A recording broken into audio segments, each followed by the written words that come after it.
V1, rotate.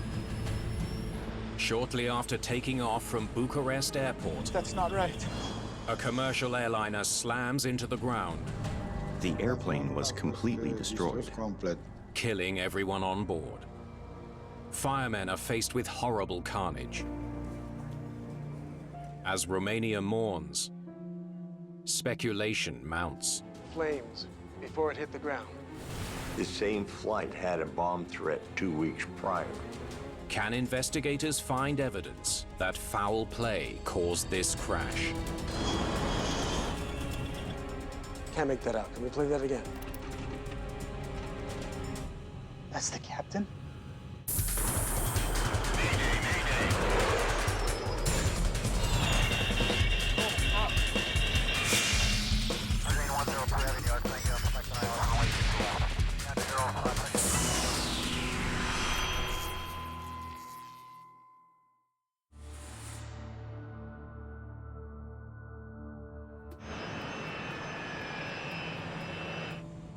It's a wintry Friday morning as the crew of TAROM Flight 371 prepares for takeoff from Bucharest's Otopeni International Airport.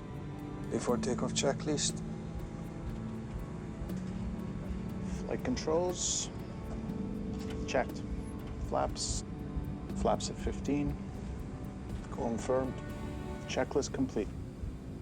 49 passengers are on board the Airbus A310 bound for Brussels. Looks like we'll have room to spread out. Terry Chung is a financial advisor on her way home to the US after a work stint in Bucharest. I knew Terry Chung. We were working with the National Bank of Romania. She was a terrific advisor, and she was a terrific person. We were so fortunate to have people like Terry Chung. Perfect March weather. In spite of the snow, the flight is on schedule. Flight 371, cleared for takeoff. 371, cleared for takeoff. Ready for takeoff? Ready for takeoff. First Officer Ionel Stoy is flying the plane on this leg.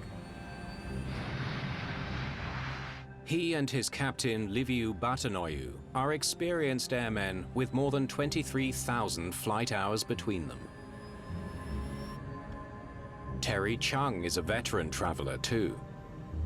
We get snow just like this in Chicago.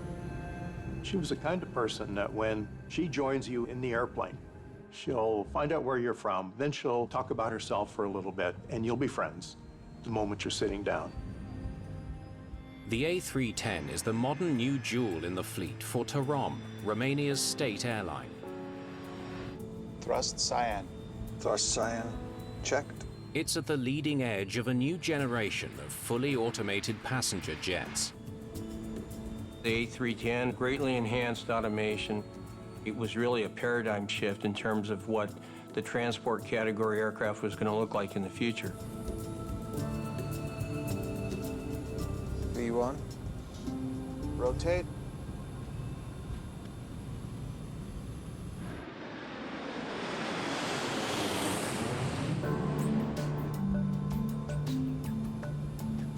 you handle the controls, I will guard the throttles. While the first officer flies the plane, the captain monitors the plane's thrust levels, which are being controlled automatically by the A310's computer. Well, the auto thrust greatly reduces the workload on the pilots because it manages the thrust required based on the aircraft performance, either takeoff, climb, descent, and in fact landing. Everyone loved the planes and was impressed by the technology. It was very pleasant to fly the A310. It was very advanced for that time at TAROM. Positive rate. Gear up. It's a smooth liftoff. Gear up. From Bucharest, they'll travel 3 hours northwest to Brussels. Give me a direct to Sierra Tango Juliet.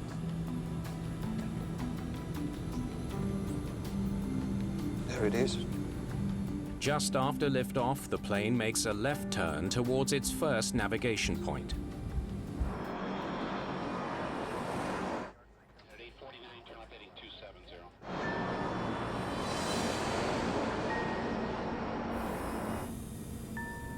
Low clouds have reduced visibility to 0. But the pilots are well experienced in flying with only their instruments. A little more left. All pilots are trained to fly into what we call instrument meteorological conditions, IMC. With the flight displays, that typically does not present any inherent problems whatsoever. In fact, we are trained precisely for that. Totally normal.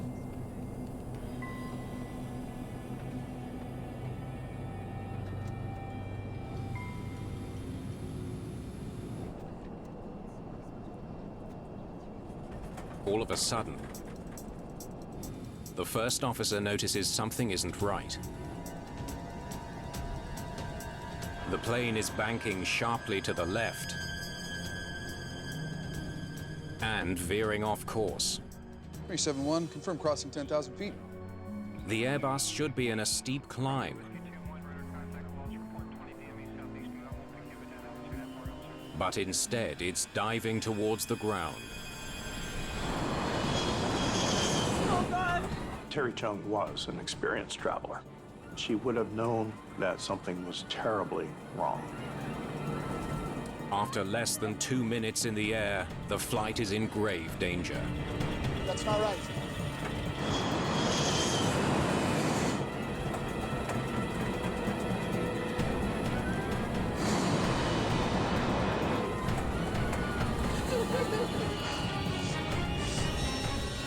.371, confirm your altitude, please.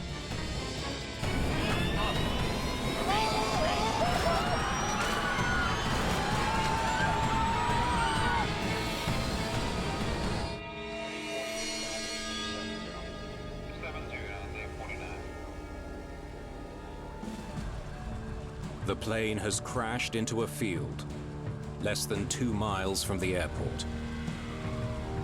It takes an hour and a half to contain the massive fire. 1,100 miles away in Brussels, an anxious wait for news. 32 passengers on the plane were Belgian. I was at home and I received a call. The only information they had was that the plane had gone down. In the aftermath of the fire, it's clear that there are no survivors. News reports show the aircraft disintegrated on impact. Wreckage is spread over a wide area. Firemen have witnessed horrible carnage. 60 people are dead, including the pilots, 9 other crew members, and all 49 passengers. Everyone was shocked. We couldn't imagine what could have happened. As news spreads around the world, the speculation begins. Was this crash the result of an explosion? The airplane was completely destroyed. There were only a few pieces left, some of them blown away by the wind. Sorin Stoicescu is the lead investigator from the Romanian Department of Civil Aviation. Many people were tempted to say that the aircraft exploded in the air.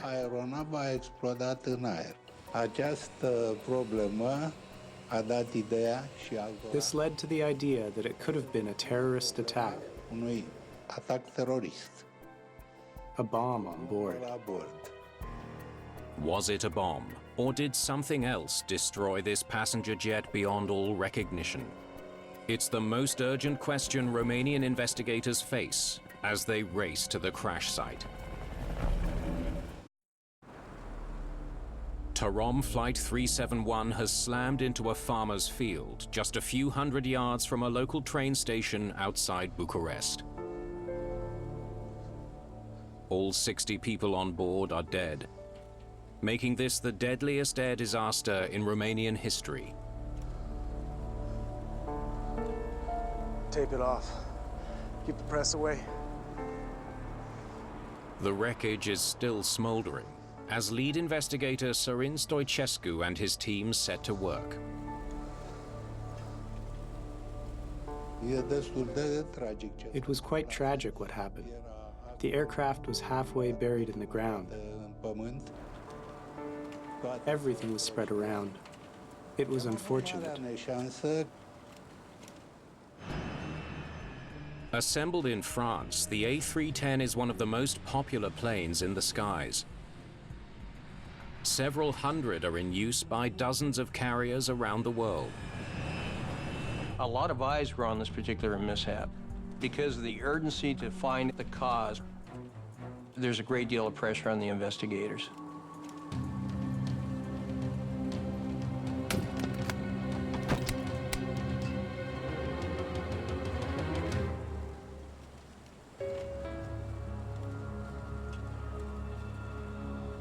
We'll need to get some heavy equipment in here. There is little for lead investigator Stoicescu to see other than burnt aluminium scattered in a charred field.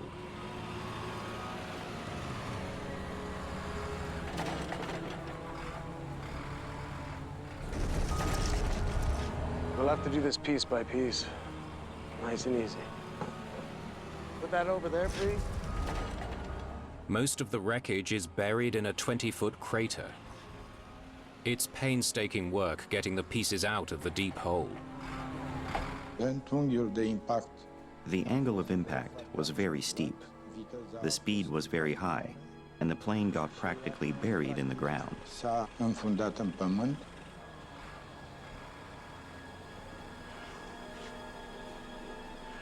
If that's the left wing, and that's the nose cone. Looks like it came in almost vertical. The shape of the crater indicates the plane came in at a steep angle. It was pitched nose down at an astonishing 80 degrees.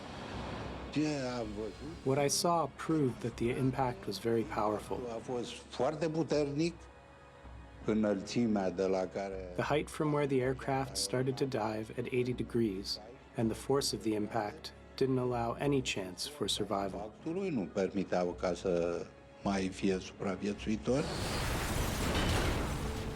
Why did Flight 371 hit the ground at such a steep angle so soon after takeoff?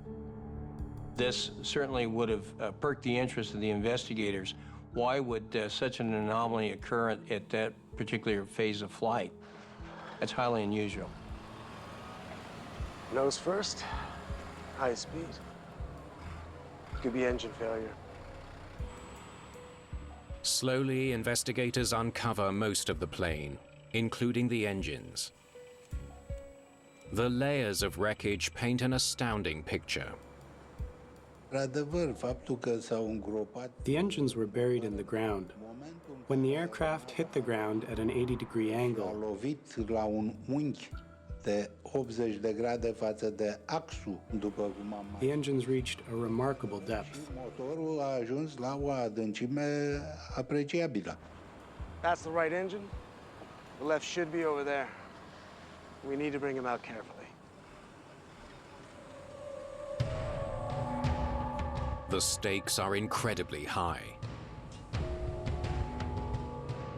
Relatives of the victims are being flown in to Bucharest to identify the bodies. Teams of investigators arrive from France and Belgium to assist the Romanian team.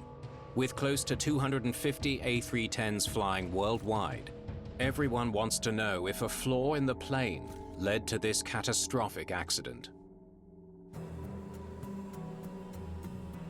Stoicescu examines the engines retrieved from deep in the crater.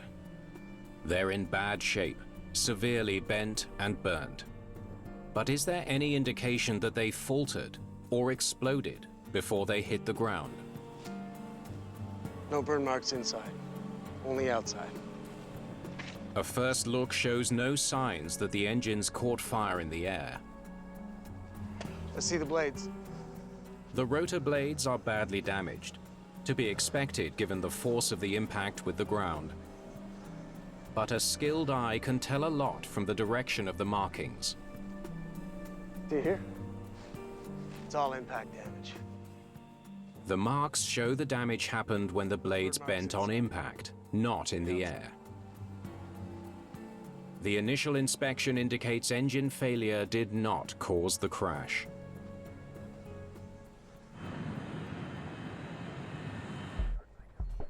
They started their turn here, right on course. Investigators wonder if the air traffic controller on duty has any insights to offer. They learned that the takeoff was perfectly normal. 371, cleared for takeoff. Radio communications were also routine. But then, This is what he should have done. Not this. they learned that Flight 371 veered off course shortly after takeoff. It leads Stoichescu to a possible cause. So, did they de-ice or not? Stoichescu wonders if the light snow falling could have led to a buildup of ice on the plane's wings. Bad meteorological conditions are a consideration in any mishap. They did. What time was that? 9 a.m. But investigators are told the plane was properly de-iced just before takeoff, and that the pilots were briefed on the weather. In this case, they were appraised of the actual weather that existed at the time of the mishap. The Romanian army is called in to help transfer wreckage to a nearby hangar.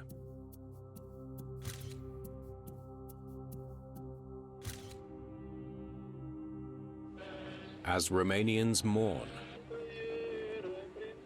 speculation has reached fever pitch. Many think a bomb is to blame for this disaster. A steady stream of press reports feeds the speculation. But some Romanian radio stations and newspapers are speculating that this was the work of terrorists. As to who may have been behind a bomb, well, the wild guessing continues, ranging from the mafia to Islamic fundamentalists. The investigation has barely begun when a bomb threat shuts down Bucharest airport. An anonymous caller claims a bomb is on board a TAROM flight to Paris. Are the two events related? The plane is diverted, but no bomb is found. You really have to take time to reconstruct the mishap and determine with all probability what the cause of the mishap was. Still, eyewitness accounts support the bomb theory. So, flames before it hit the ground. More than one witness tell investigators they saw an explosion before the plane hit the ground.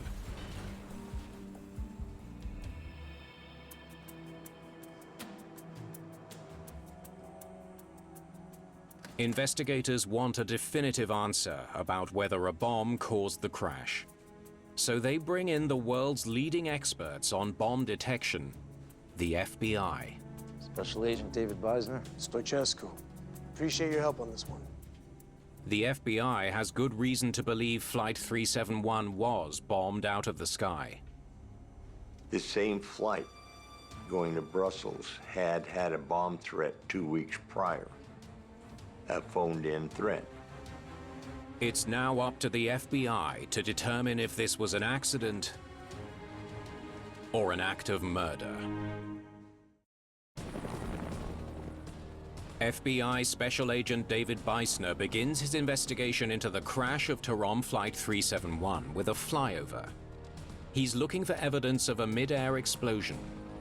We flew the exact flight route from the end of the airstrip to the crash site, looking for debris that would have been blown off of the aircraft had a bomb gone off in air.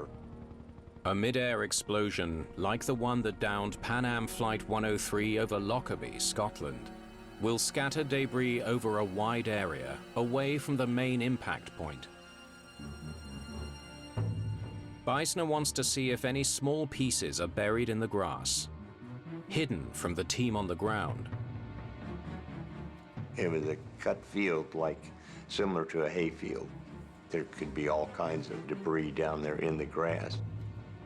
Most of the wreckage has been moved to the hangar, but some telltale scattered pieces might be visible only from the air. There's nothing here. There's nothing out of the ordinary. No other debris or fuel or anything else on the ground. Beissner isn't giving up yet. I'll take that one. He inspects the mountains of debris collected from the crash site. He's looking for pieces that show signs of explosives damage, burn marks, or specific etchings in the metal. When there's explosives involved, there will be angles that the etchings go into the metal, which will tell you the location of the bomb. Key pieces are swabbed for residue.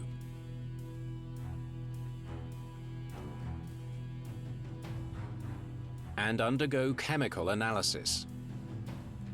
You have to stick strictly to the facts, what you can see and what you can prove.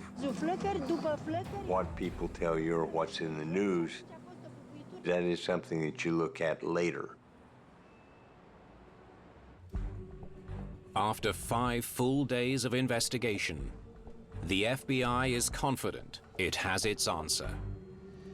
There is no evidence of an explosion on Flight 371 or any other criminal cause for the crash. I just closed the case. It's unfortunate that the Americans died, but it wasn't an act of terrorism that caused their death. Și am invitat autoritățile belgiene. We invited authorities from Belgium and France to conduct their own investigations. One by one and separately, everyone agreed. It wasn't a terrorist attack. At all. I personally am convinced it's an accident. Those who witnessed a mid-air explosion were likely mistaken about what they saw. What may appear to be an explosion to a person on the ground may be an aircraft component actually coming off the aircraft. Any number of things could give that appearance. The FBI's work may be done, but Romanian investigators are still searching for the cause of the crash. TAROM pilot and instructor Aurelian Botezatu is asked to join the investigation.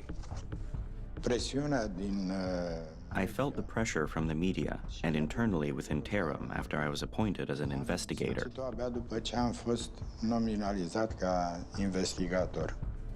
Botezatu needs to figure out if the airplane was mechanically sound. Was the A310 properly maintained? Had it been in for servicing recently? Maintenance activities always play prominent to the accident investigation because they are in fact the last persons that had a hand on the mechanical configuration of the aircraft. The passenger jet's logbook provides a detailed record of its flight and service history. It can tell investigators exactly what servicing and repairs the plane has undergone.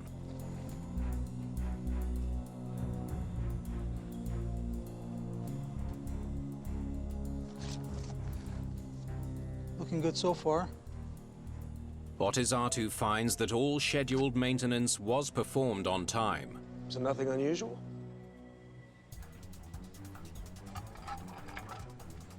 Only this. A couple of times in the previous year, the auto throttle hadn't moved properly during flight. The auto throttle commands the throttles to move whenever a change in power is required. On takeoff, the throttles are at maximum. Once the plane reaches the climb phase, less power is needed. The throttles should move slightly back automatically. TAROM pilots had complained that in climb mode, the throttle for the left engine sometimes moved too far back, all the way to idle. This placed the two engines at different power settings. It wasn't a malfunction that repeated regularly. It appeared randomly.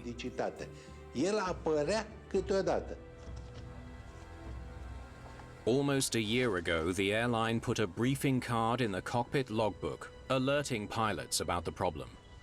After takeoff, during climb, engine number 1 may go back to idle when switching from takeoff to climb power. If there's a deficiency that's been identified by the manufacturer or by the operator itself, it's very important to disseminate that information to flight crews. TAROM pilots were advised to keep a hand on the throttle lever to block it from moving too far back, a technique known as guarding the throttles. They could manually hold it in place so there would not be a discrepancy between the thrust on the left or the right engines. Investigators wonder why mechanics hadn't simply fixed the problem with the faulty throttle. Thank you for coming. Yeah, please. They turn to the maintenance team for answers. We can't figure out why the problem was never fixed. Investigators are told that during repeated attempts to fix the throttle issue, mechanics were never able to recreate the problem on the ground. We know that that malfunction will probably reoccur again, but without the mechanics being able to actually analyze that malfunction on the ground, they don't know what the solution is. It's extremely frustrating. Botezatu discovers the auto-throttle issue has been plaguing this plane for a very long time. In the last year alone, there's almost 24 complaints about the auto throttle problem.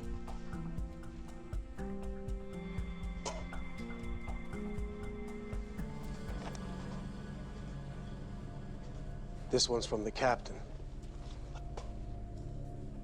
Lead investigator Stoichescu discovers that Captain Batanoiu himself had reported this very problem months ago.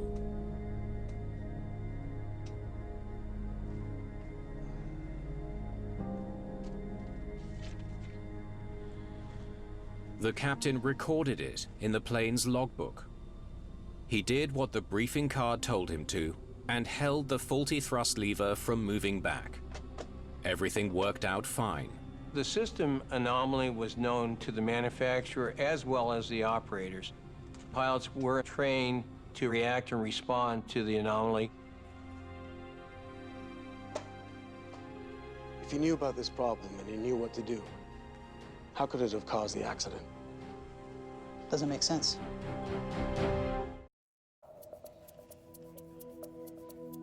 Searching to understand why TAROM Flight 371 slammed into the ground shortly after takeoff. V1, rotate. Investigators turn their attention to the pilots themselves. They wonder if there's anything in their flight records to suggest they made a fatal mistake. Okay, let's go. The captain first. Captain Batanoiu spent his entire career at TAROM. Graduated military flight school in 1969. He'd flown more than 14,000 flight hours on 6 different aircraft. Impressive. Lots of flight hours. I flew with Captain Batanoiu. He was a prepared pilot, conscientious, attentive to what he was doing. Next. Pilot Stoy, graduated military flight school, 1968. The first officer was also experienced. His training record is excellent. You were a good match. Yeah. So, 2 excellent pilots in the cockpit that day. Next, they check the medical records. Captain Batanoiu, high mental condition, fit for long-range flights. Captain looks good. The captain is 48 years old. The first officer, 51. But despite increasing age, their medical reports have never faltered.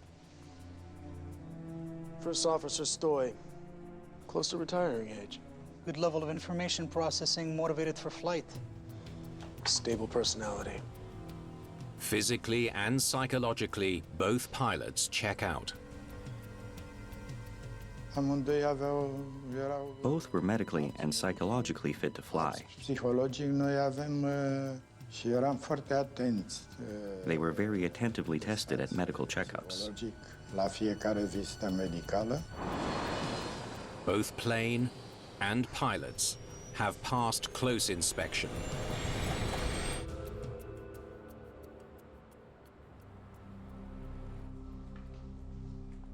After a long wait for the black box recordings, Okay, let's do it. investigators are eager to see what they have to offer. The flight data recorder, or FDR, can tell them how the plane functioned throughout its brief flight. Flight data recorders will procure a great deal of data, dozens and dozens of flight parameters, aircraft system component positions, switches. The first minute of data shows nothing unusual, 371, cleared for takeoff. confirming that the takeoff was normal, as the air traffic controller had indicated. But as the plane climbs and begins its planned left turn, the data soon goes askew. What's that? Look at the bank angle. Instead of straightening out of the turn, the plane banks more and more sharply, reaching an astonishing 170 degrees. And the attitude. As the bank increases, the nose dips down, and the plane rapidly loses altitude. Peak altitude is 4,627 feet. From that peak, it takes just 19 seconds for the plane to hit the ground. I've never seen that before. I never saw anything like that. But I had to face the cruel reality of the facts. It's rolling at 335 knots when it crashes. That speed with full fuel tanks. It's no wonder the explosion was colossal. What could have caused such a dramatic loss of control? The mystery of Flight 371 is far from solved. To better understand why Flight 371 lost control before hitting the ground, investigators dig deeper into the flight data. Engine parameters, please. Stoichescu hones in on what the engines were doing. Left engine's on top here, this one's the right. The inspection of the engines didn't turn up any problems. But the FDR can tell them more than a physical inspection can. It gives a second-by-second breakdown of each engine's performance during flight. Stop here, please. This is where it starts. Continue. Both engines are near maximum power for takeoff, just where they should be. And the left engine starts to lose power. It happens at 2,000 feet, and it creates an imbalance or asymmetry. The plane was already turning left on its flight path, but as the left engine loses power, it banks more sharply than it should and veers off course. You got the thrust settings for the flight? Yeah, I got him. The trouble starts just as they move into the climb phase. Which is where the throttle problem always occurs. At 1,500 feet, the plane no longer needs the maximum power required for takeoff.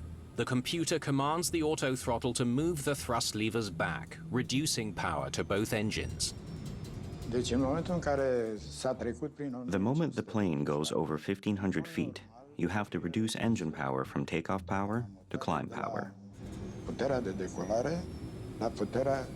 This means reduction of the throttles. But the mechanical problem with the throttle resulted in the left engine powering further back than it should, creating a huge power imbalance between the left and right engines. That imbalance forces the plane into a sharp left turn. That explains the extreme bank. Except the captain knew how to handle the problem. Investigators wonder why the captain would not have guarded the throttle lever.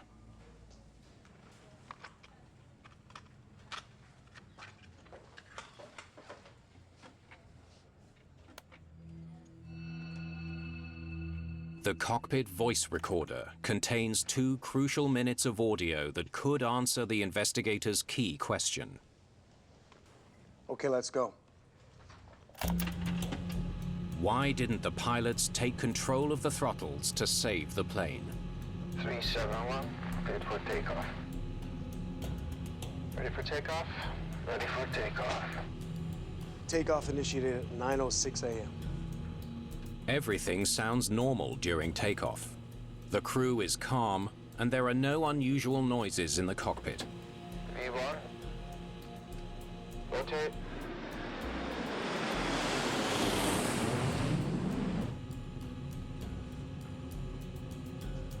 You handle the controls, I will guard the throttles. Stop the tape. That's the captain. Confirms he'll keep the throttles from moving too far back. You handle the controls, I will guard the throttles. The captain tells the first officer that he's ready to hold back the faulty throttle. So he knew what to do. It's a crucial piece of evidence. The captain was doing exactly what he was supposed to do. Each pilot says verbally what he executes, so he says it out loud, and you can hear him on the recording. Okay, they're in takeoff mode. Accelerating, gaining altitude fast, wings level, all good. Continue. Flaps up.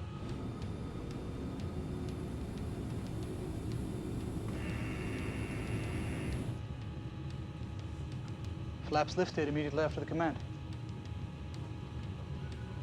Slats in.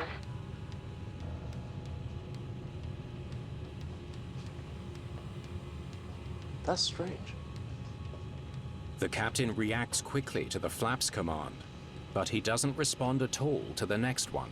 He was asked for flaps and slats.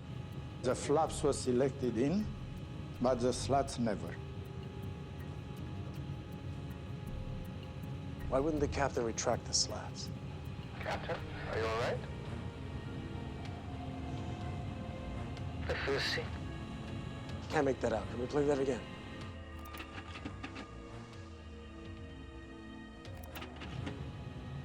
Investigators hear 3 words that could explain the entire accident. I feel sick. The captain tells his first officer that he's feeling sick. And then a faint sound, like a groan, is picked up on the CVR.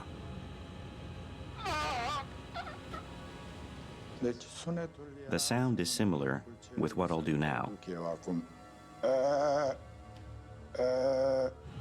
Investigators think the sound could be a human in pain. That's the captain? Listening to the cockpit voice recorder from TAROM Flight 371, investigators make a shocking discovery. After this sound, nothing. After the captain complained about feeling sick, he falls completely silent. There isn't a word from him for the rest of the flight. The first officer seems to be all on his own. The captain disappears from the recording on the black box as a voice and any kind of presence. In my opinion, after this, the captain collapsed. Investigators believe that Captain Batanoiu may have had a heart attack and either fell unconscious or died. During that time, the left throttle moved back. Looks like nobody's guarding the throttle. Creating a greater and greater imbalance between the 2 engines.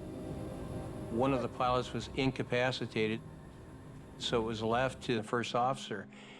His attention was greatly detracted, if you will, from the task at hand, flying the aircraft, as he attempted to tend to the captain. By now, the first officer is rapidly losing control. The plane is banking hard to the left, and instead of climbing, it's descending. The nose is dropping like so. Plane is rolling left past 50 degrees. By now, the plane is almost completely upside down, rolling and pitching and close to the ground. Investigators conclude that the first officer didn't know how serious the situation was until he came out of the clouds.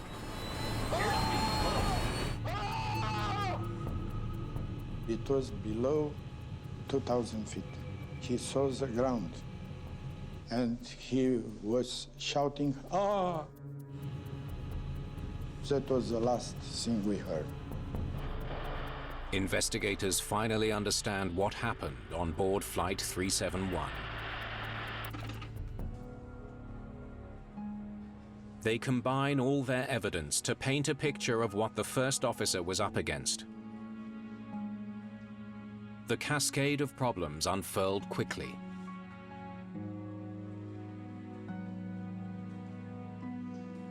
One minute. That's all it took.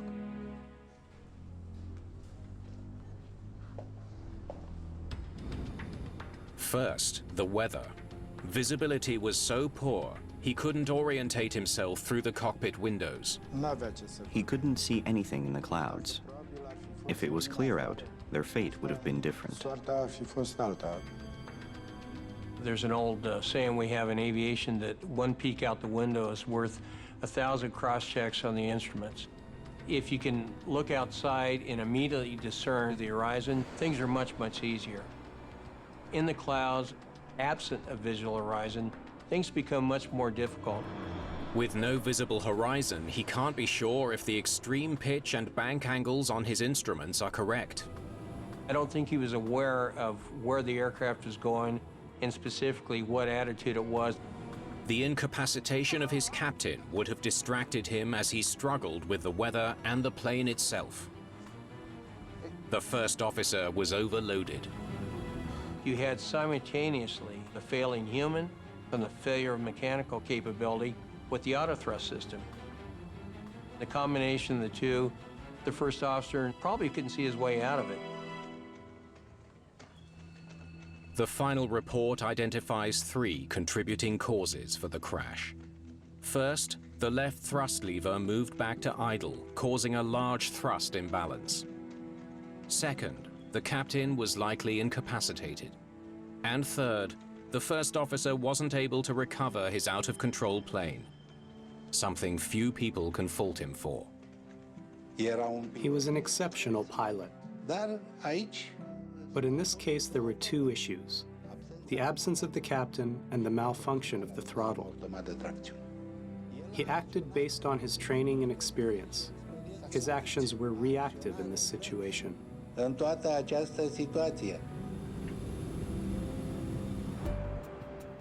9 months after the crash, Airbus issued 2 service bulletins telling operators how to fix the auto-throttle problem on the A310. These fixes became mandatory just over a year later, and there were no further reports of thrust asymmetry on the A310. Am reușit, zic eu, să fac o sinteză I managed to prove what truly happened with this aircraft. adevărat cu această aeronavă. Permanent am fost dominat de responsabilitatea de a face. I was constantly pressed by the responsibility to ensure that such an accident never happens anywhere. Producă nicăieri niciodată.